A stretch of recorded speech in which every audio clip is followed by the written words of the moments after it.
The art school kids, were definitely influenced by stuff outside of Athens that they took in, but I think there is something about being in the South and being in this college town of Athens that also made its imprint on those sounds and made it what it was. I don't think Love Tractor sounds the same if they're in Minneapolis or Chicago or Paris or wherever. It had to be Athens to make that sound. Love Tractor it's an Athens band. It sounds like they're from Athens.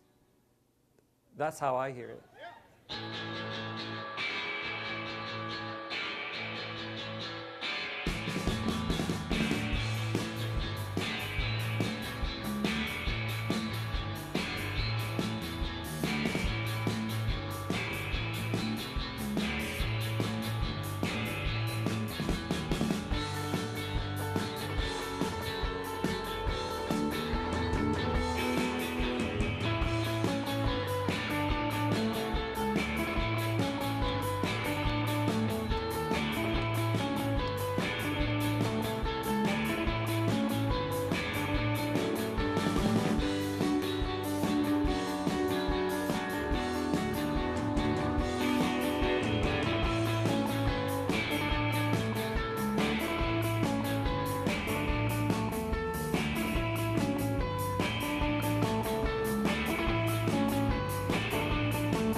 The typical rock and roll story is the ones that are old enough, all the acts that we remember for like a 20-year period, they'll all say they heard the Beatles, they instantly got into music, and before that, they were listening to like polka or something. But they heard the Beatles and they wanted to play rock and roll, and then they noticed if they brought a guitar to school, girls seemed to pay attention, and so they thought that was cool. And then that's why they started playing music. That seems to be the Beatles and girls, and then that's why they were playing music.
My history with Love Tractor starts with my friend Doug Stanley, because Doug and I played in an XTC cover band together called the Helium Kids. And this was back in like 93 or something like that. And he had started hanging out with Armstead and started kind of jamming with them, and eventually became a member of Love Tractor. He was like an added member. Doug played with Love Tractor up until they broke up in the early 2000s. He would borrow my Ampeg amp and for shows and stuff like that. So I'd met Armstead around that time, but I was kind of in awe of them. I was like just real quiet.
There was a lot of the music that was happening, you know, that also influenced, say, like if you listen to Pylon and you listen to Love Tractor, there's some similarities, you know, as far as the drum style and a little bit of how the guitar work is managed. People will say, oh, Pylon's probably influenced by Gang of Four a little bit more.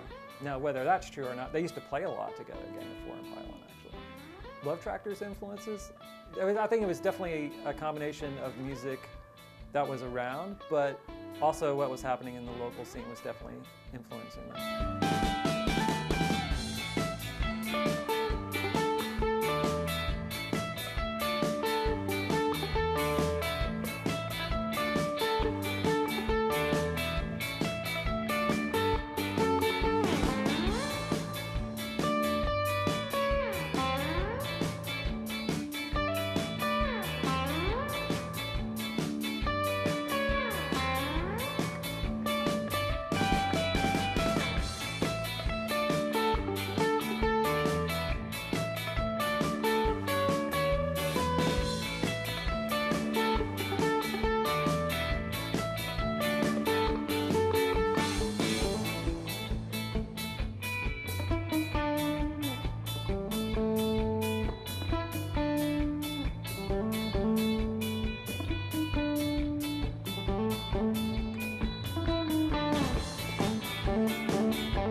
definitely right there with B-52's Pylon and REM. You know, if you had to name like the, you know, 4 bands that made a mark in Athens, Love Tractor was one of those bands.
The first show I ever went to, I was living in Charlotte, North Carolina at the time. I went to the New York City Fresh Fest, which was Run DMC, Curtis Blow, Fat Boys, Grandmaster Flash opened.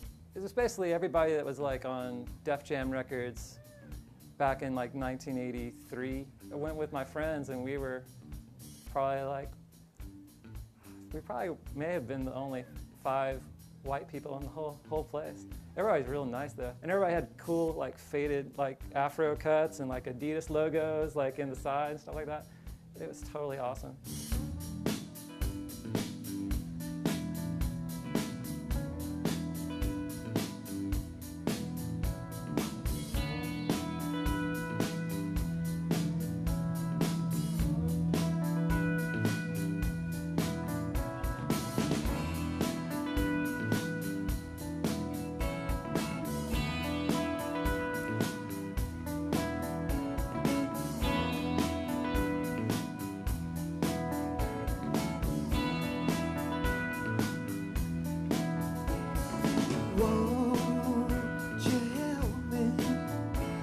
You throw me a rope, I'm falling down.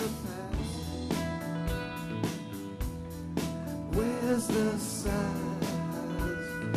turbulence of love. Don't you feel it, darling? Turbulence of love. Can't you feel it? Where's the size? Turbulence of love. I was walking on clouds. Now I've broken through. Hit by the sky. I don't know what to do. Won't you help me please?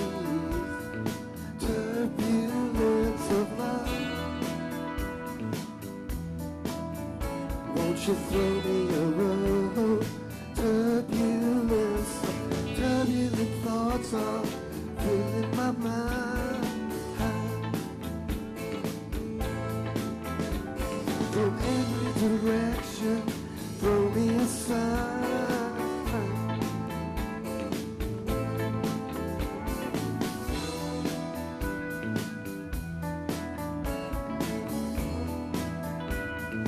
Turbulence of love.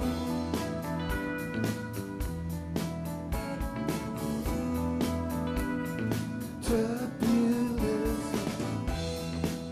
I was walking on clouds. Now I've broken through. Hit by the sky. I don't know what to do. Now I've broken through the turbulence of love. There's no ground in view. The turbulence of love. Now I've broken through. Turbulence of love. There's no ground in view. The turbulence of love. Turbulent thoughts are filling my mind. Turbulence of love. From every direction, throw me aside. Turbulence of love. There's no ground in view.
I was kind of like, admittedly, a little bit more into the like instrumental kind of stuff.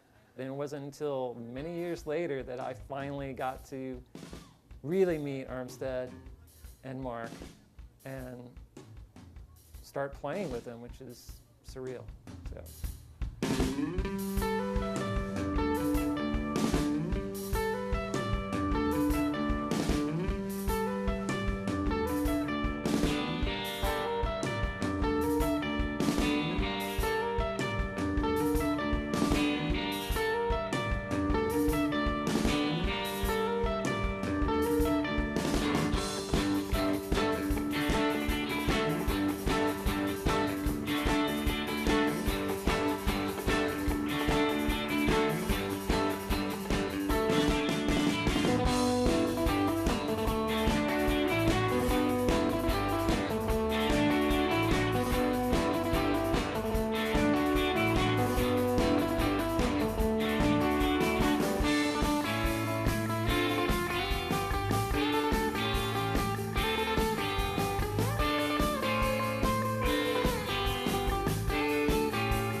before I knew how to play an instrument, I used to record stuff off the radio and off of records. And I was just doing it on a cassette tape, but I was trying just to write my own songs by splicing tape together. So I was like, okay, I'll write some lyrics, and I will find the lyrics in different songs and then cut pieces of those songs out together to complete the lyric all the way through. And I did one song, and it took me like all day to try to like punch and like get all these edits in, and it sounded just like it's total craziness. And I still have it somewhere.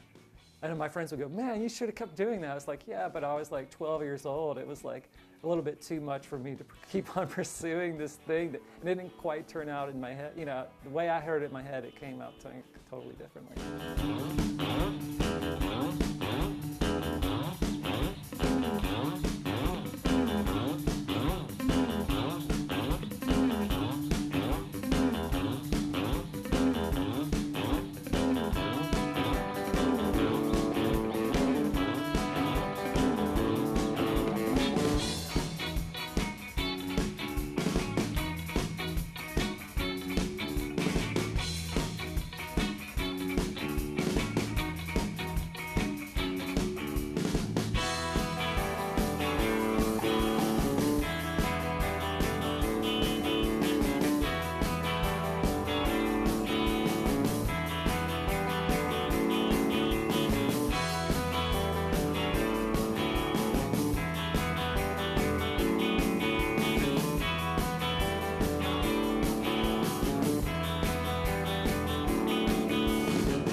Bought a 4-track so I could do all my mixing, and I could be like a DJ, and I could make comments, and I could play my own music underneath it and stuff like that.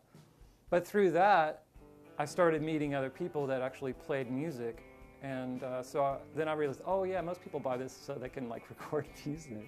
So then I started learning how to play guitar and borrowed a guitar and started playing and just goofing around. So that, that was in high school, and that's when I started playing.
musical influences really started with funk music. My sister was older than me, and I grew up in Columbus, Georgia, for the most part. There was a radio station down there called Foxy 105, and so I remember, Prince coming to town and opening for Rick James, and I remember, taping "I Want to Be Your Lover" off of the radio, and listening to like early '80s funk bands. Like everybody was copying Bernie Worrell, so everybody had to have like the Moog analog synthesizer funk bass line, and I loved all that stuff. And I loved Zapp, and Zapp's still a big influence for me. Roger Troutman's just a total genius.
I followed the path of hearing music and wanting to learn how to do it.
have a lot of ambition. The problem right now is that most of the guys live in Athens, but Mark lives in New York and Armstead lives in Richmond, Virginia.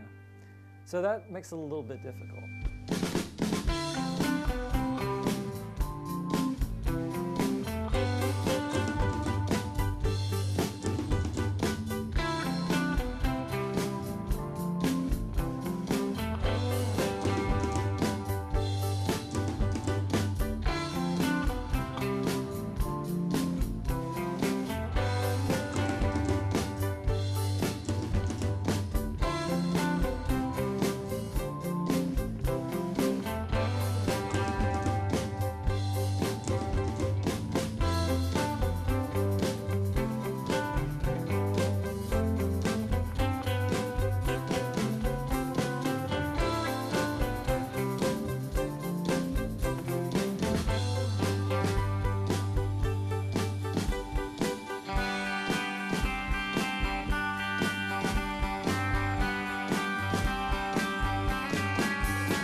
Armstead's definitely dedicated to coming down to Athens, and Mark's up for coming down. So we're going to have some writing sessions and try to come up with some new material. How long that will take, I don't know. But those guys definitely want to play.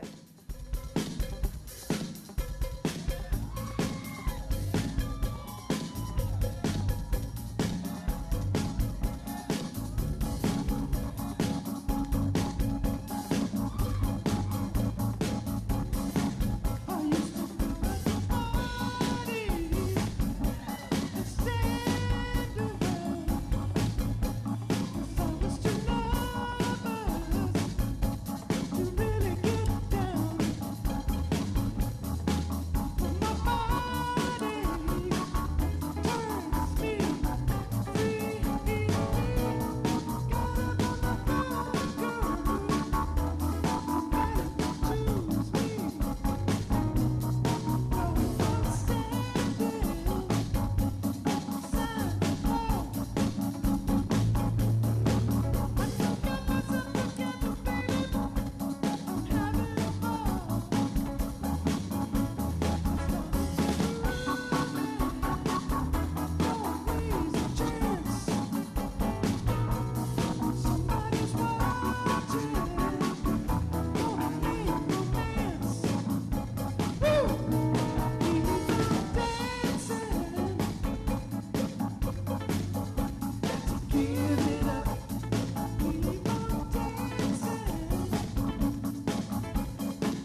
when you check it out? You know what? What when you check it out in the audience? Well, I'll tell you.